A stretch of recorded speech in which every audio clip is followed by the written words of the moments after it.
This week, the automotive supply chain got another stark reminder that the shift toward electric vehicles is not an even path forward. Dana Incorporated has announced it will permanently close its Auburn Hills, Michigan factory and lay off roughly 200 employees. The company said the decision is a direct result of an unexpected and immediate reduction in customer orders driven by lower demand for electric vehicles. The plant is one of Dana's facilities focused on components for EV systems, specifically battery cooling plates and other thermal management solutions. With fewer orders coming in, the economics of running the facility no longer weighed favorably. Dana stated the facility on Giddings Road will cease operations, although it will continue to operate its other Driveline manufacturing site in Auburn Hills. Separations will begin around October 9th and continue through January 31st, 2026. In the broader context, this closure illustrates several interconnected trends.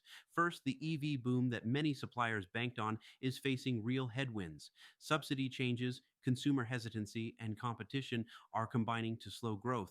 Dana cited the EV tax credit expiration as a contributing factor. Second, the supply chain ripple effect is now clear. OEMs cutting EV production or shifting timelines means suppliers feel the impact directly and quickly. Third, geography and community matter. The Auburn Hills region in Michigan has deep ties to the automotive ecosystem, so a closure of this kind affects not just jobs, but supporting industries, local tax bases, and worker stability.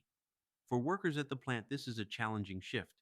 Many were focused on EV specific production lines and now face job loss or reassignment during a broader transition period. The plant closing raises questions. What retraining opportunities exist? How will regional economies respond? What protections or supports are in place for employees? Dana has indicated it will provide support and adhere to federal notice provisions under the WARN Act, Worker Adjustment and Retraining Notification Act, but some legal scrutiny is already underway about whether the company met all notification requirements. On the industry level, the closure signals a serious reality check. While headlines continue to tout millions of EVs on the road, the capital intensive nature of EV manufacturing, the shifting policy environment, and slower than expected uptake in some segments mean supply chain adjustments are inevitable. Suppliers that scaled up for a steep demand curve now face a flattening slope. For OEMs and suppliers alike, balancing cost, materials, demand, and innovation is more complex than unbridled growth.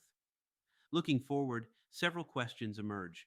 Will Dana pivot this facility to another purpose, perhaps relamping it for hybrids or conventional driveline components? How will other suppliers respond to demand softness?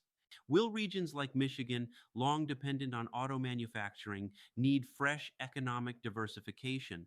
For the U.S. auto industry, the message is clear. Electrification is not just about new factories, it's about timing, demand, and the readiness of every link in the chain. In sum, Dana's decision to close its Auburn Hills plant and lay off 200 workers amid sagging EV demand is more than a corporate cost cutting move. It's a signal that the EV transition, for all its promise, includes serious turbulence for suppliers, workers, and regional economies. We follow breaking news, so follow us and subscribe to stay current.